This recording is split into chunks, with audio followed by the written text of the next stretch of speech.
I'm Jackie, I'm Candace. and this is WTF. Grab your coffee, wine, water bottle, emotional support snack, no judgment. And let's get into it. So, dear audience, today we have Jen Gaudet on. She is a coach. She is a business operator. She is an author, and she's honestly one of the most grounded voices that I think we've ever worked with, especially when it comes to getting your life and your business out of chaos and into something that works. And she's going to say a whole lot about that soon. Jen is the person you want to go to when you're like, should it feel this hard? What am I missing? Why is my business stuck? Why am I stuck? Am I stuck? And why am I exhausted? But seemingly nothing is moving. And she will lovingly, but directly, she will be very direct.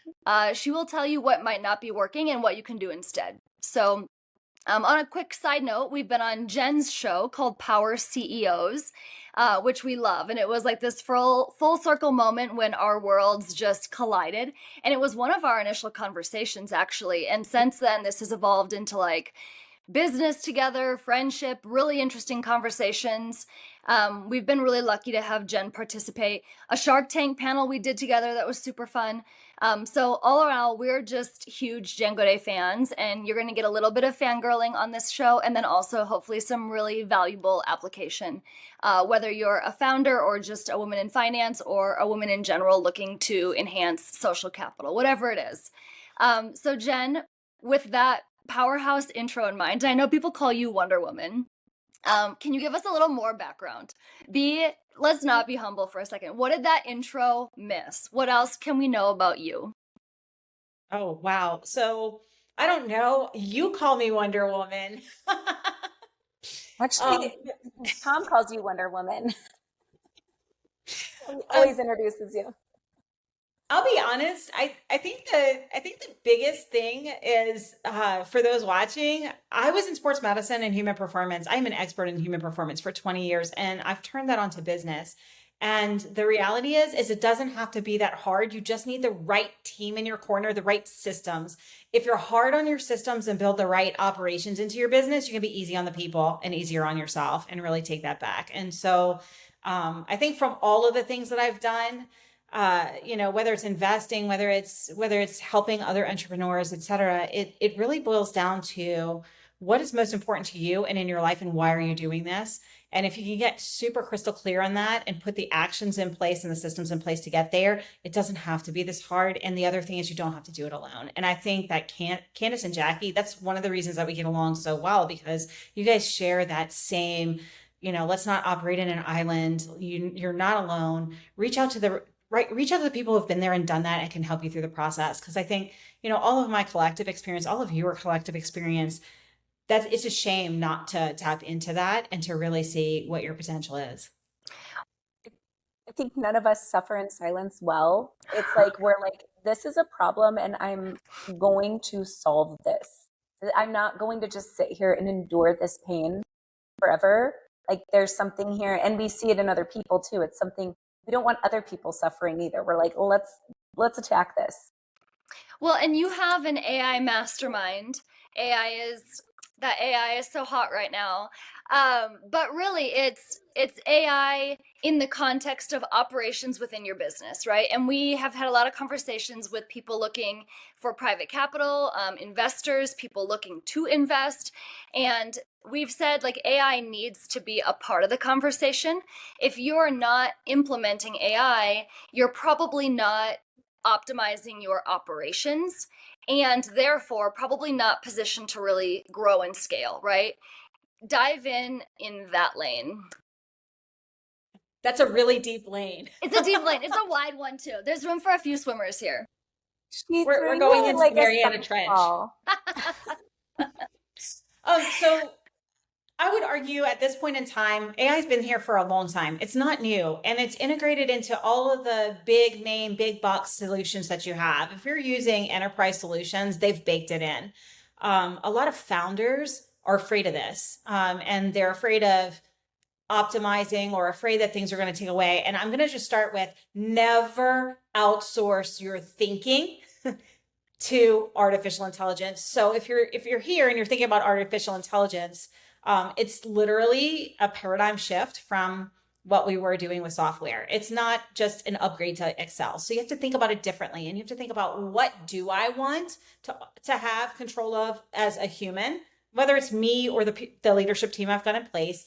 And that's your strategic decision-making skills, because AI does not at this point in time, and I don't foresee it ever having the capability of owning lived experience.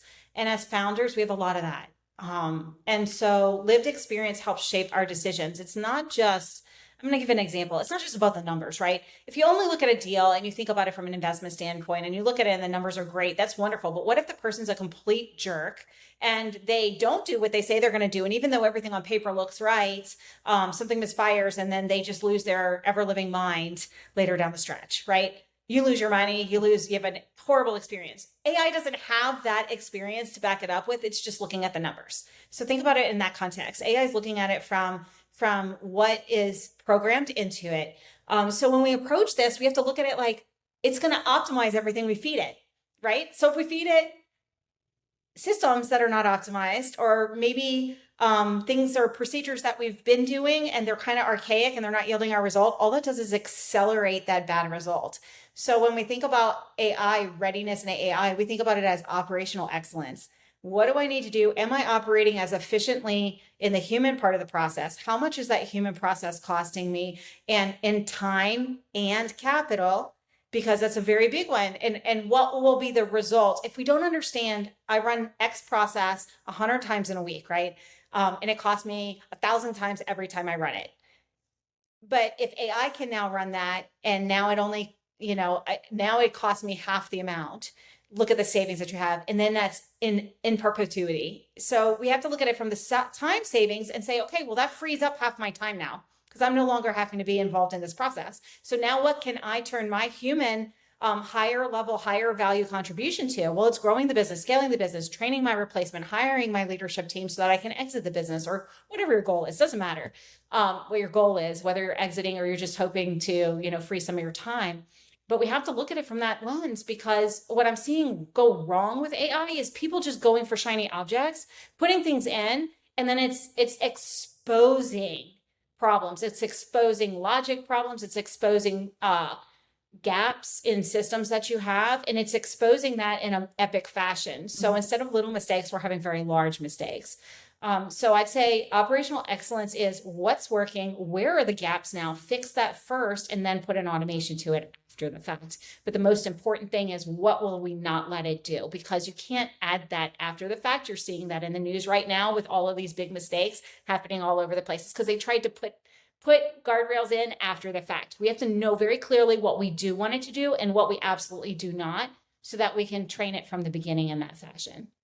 I don't know if that's what you wanted. And no, it's fantastic. And so our audience, we want to speak to women, but also, like, this does apply to everyone, and we welcome our male audience members as well. But for women in finance, and in particular, the first thing you said was, don't outsource your thinking.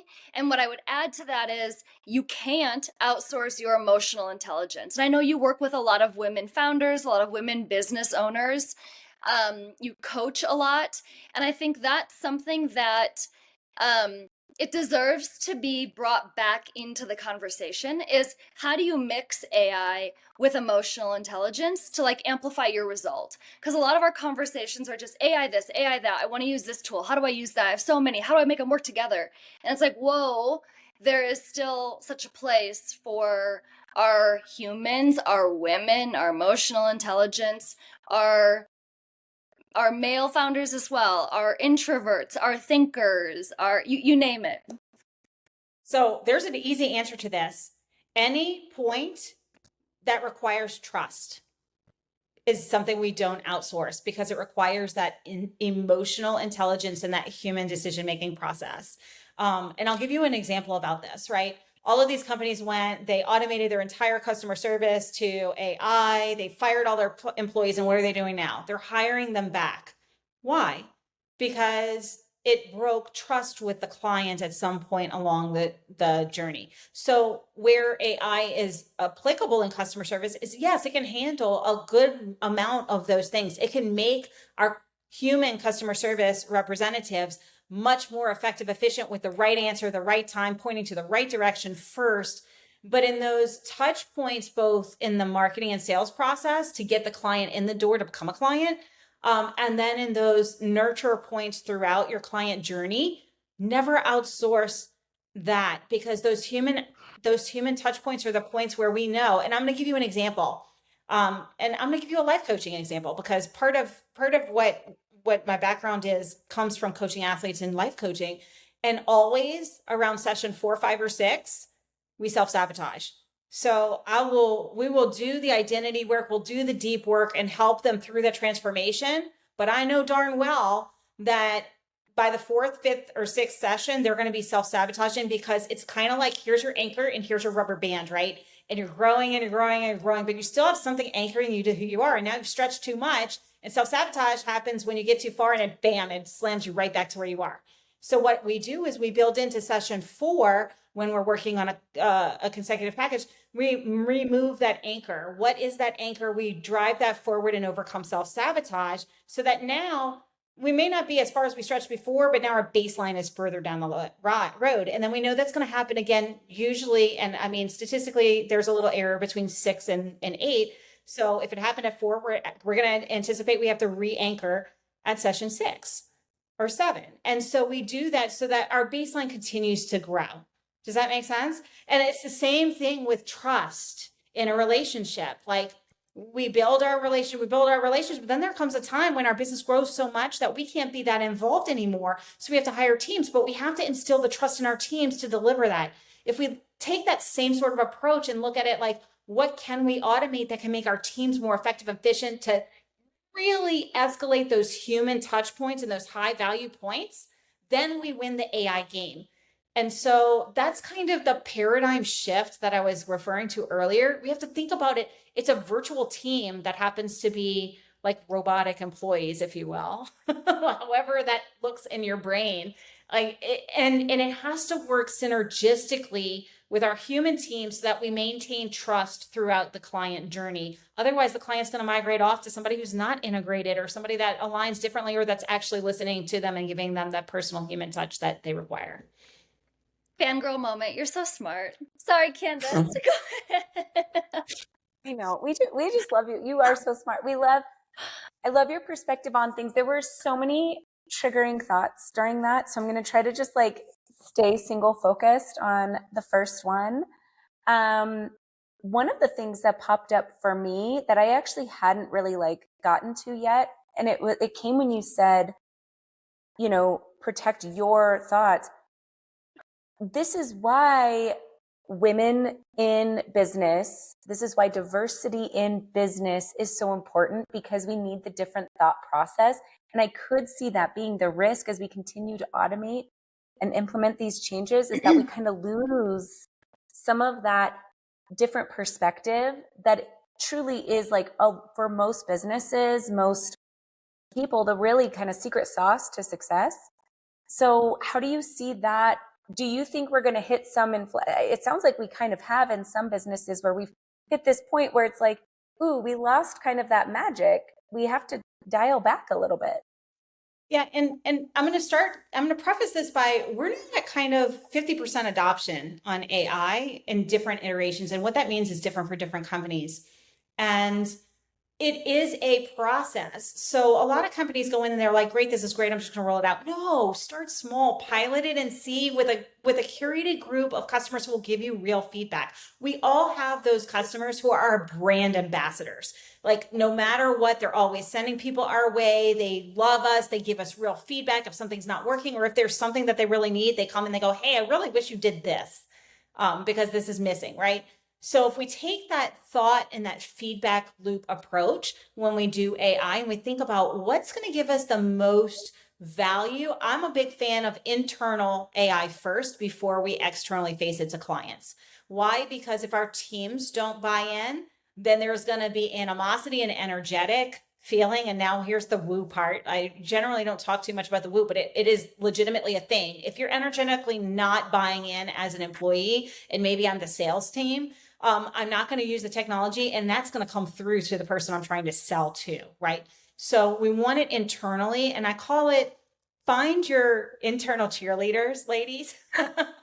Gentlemen, it's your internal ambassadors who are really excited about the technology, and let them be that internal pilot, because they will integrate, they will use it, they will give you real feedback.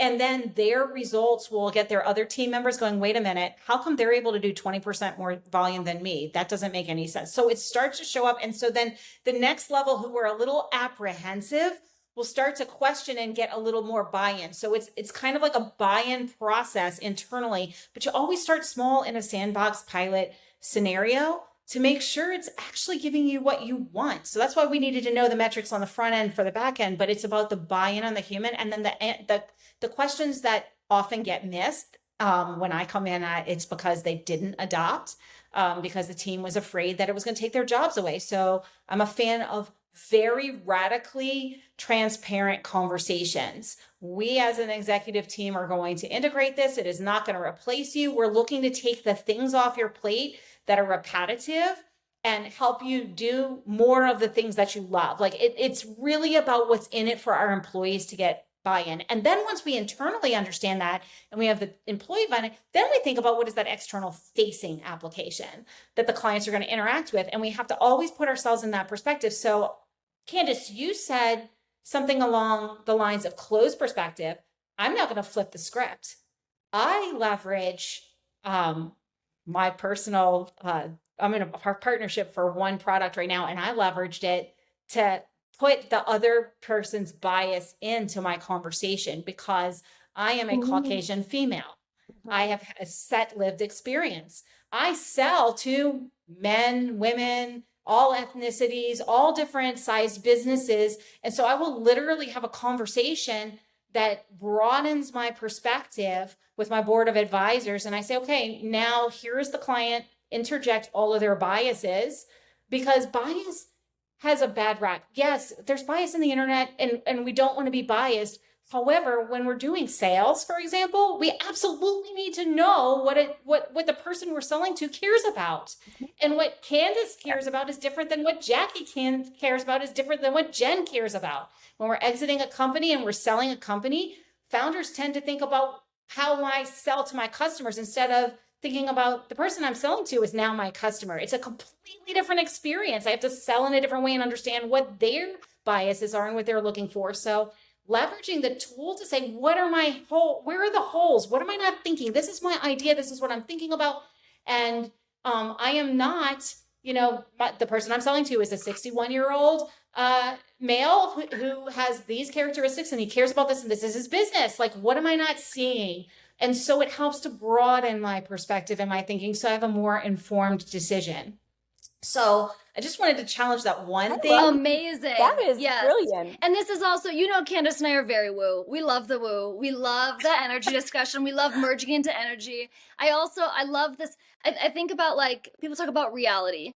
Well, there are 8 billion humans with different layers, like your genetics, your education, your experience, your lived experience, your inherited experience, all these layers. You can call several of them are biases because they're inherent wirings, right? So because of that, it creates like all these filters that facts or experience go through before they land with the person.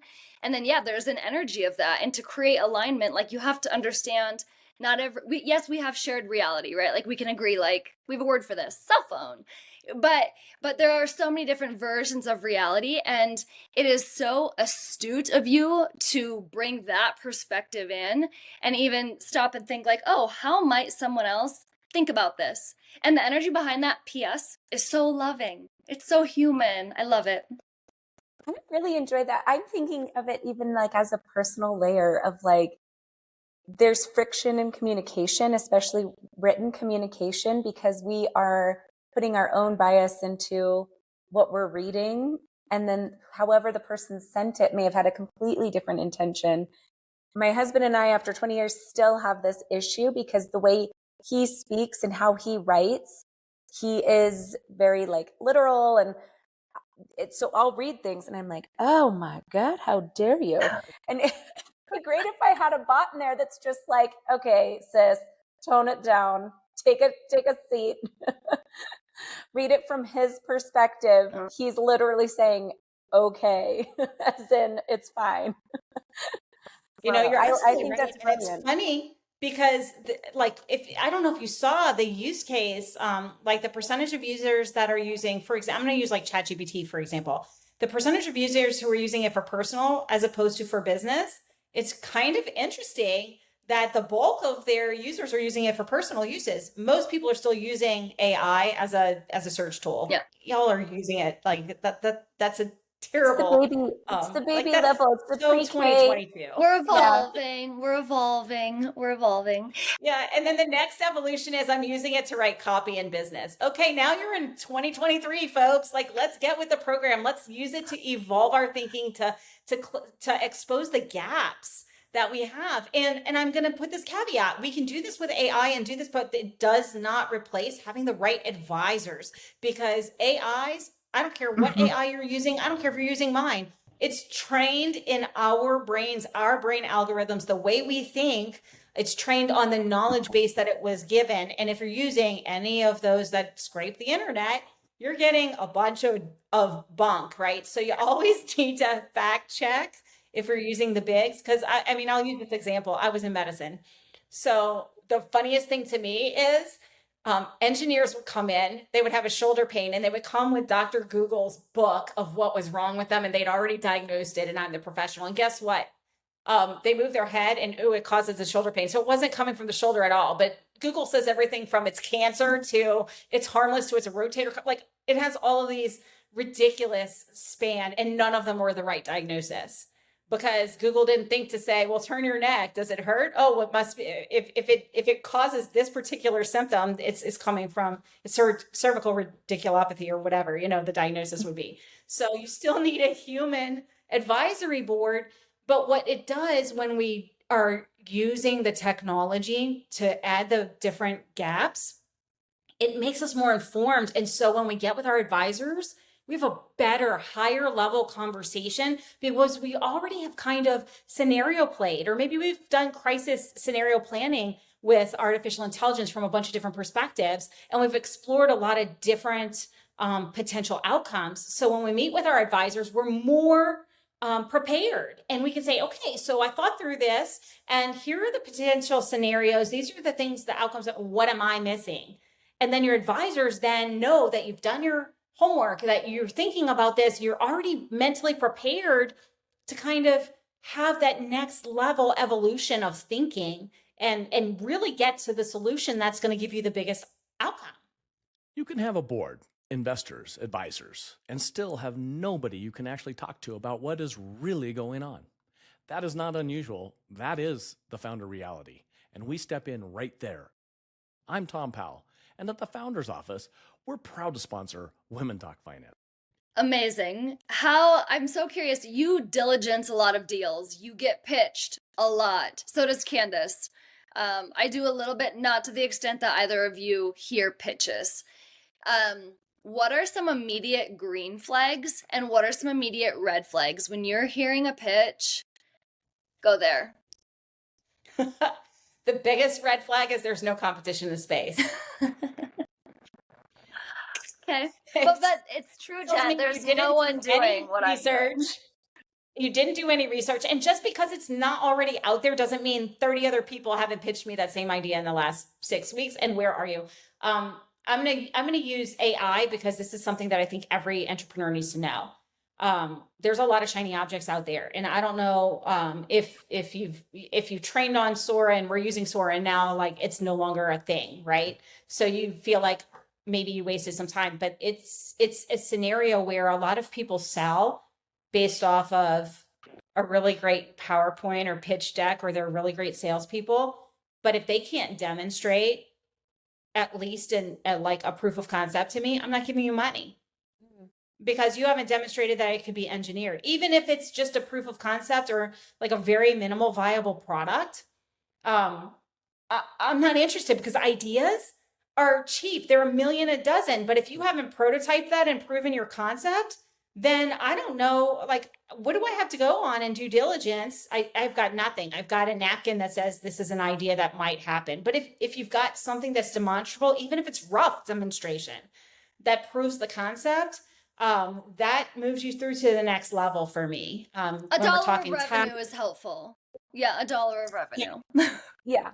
And yeah, well, and I'll be real because I invest pre-revenue, but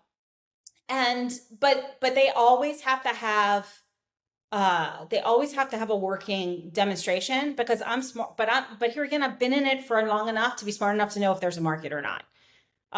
If you don't have something that's demonstrable and you're just giving me like a pitch deck that slides, I'm passing.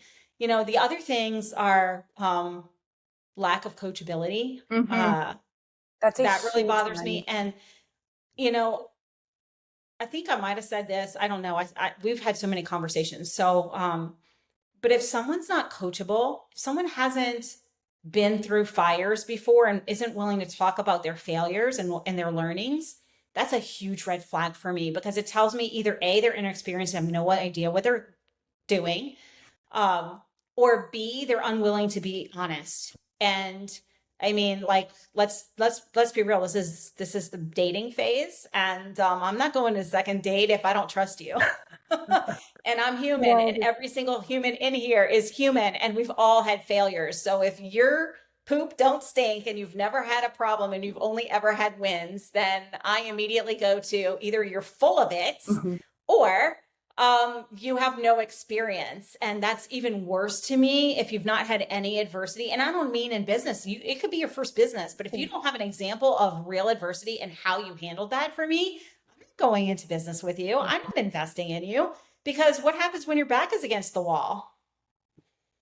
Jen, I've been in those meetings with somebody who literally only failed up, and it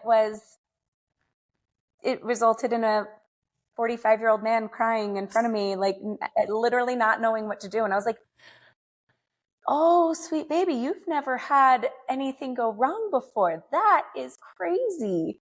It was wild. And I don't ask people what their weaknesses are in interviews and things like that. I say, when did you absolutely dumpster fire fail?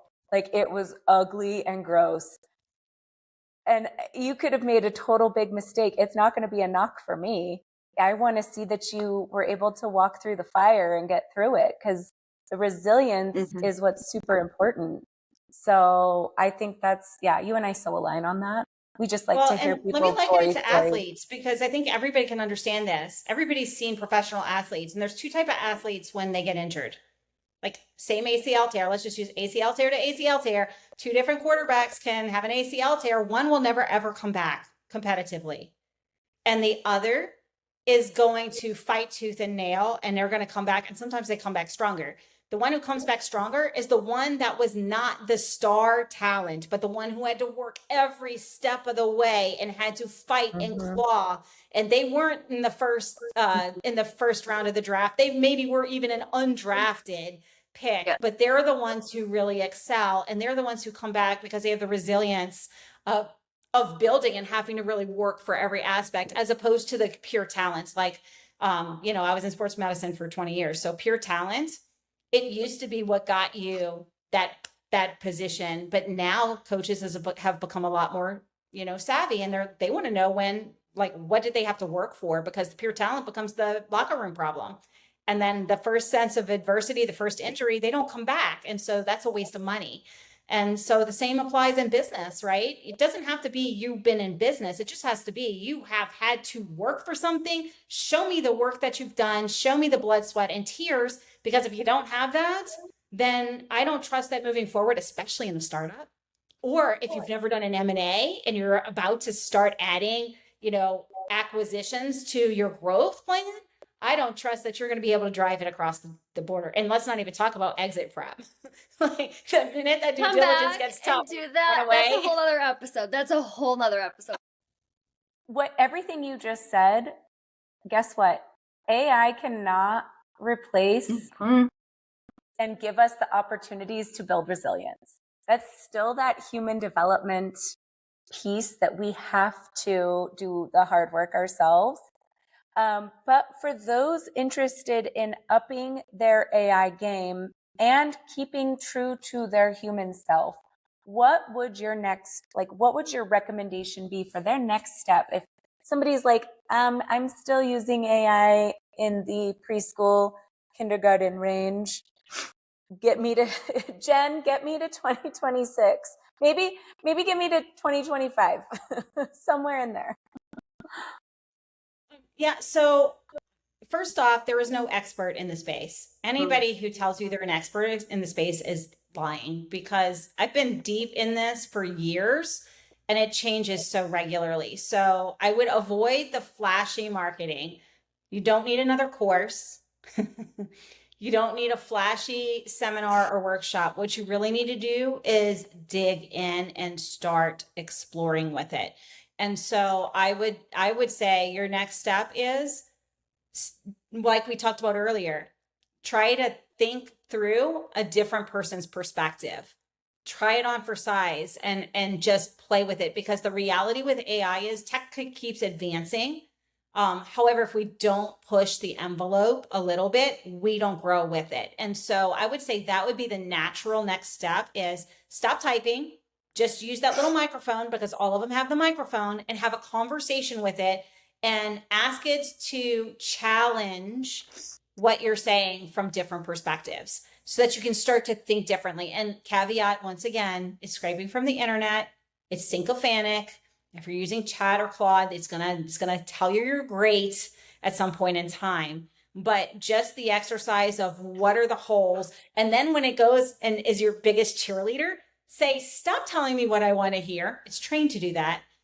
Tell me like all the holes in the thinking, and be very specific with it, because that way it'll help you to challenge the way that you're interacting with it, because that's the first next step.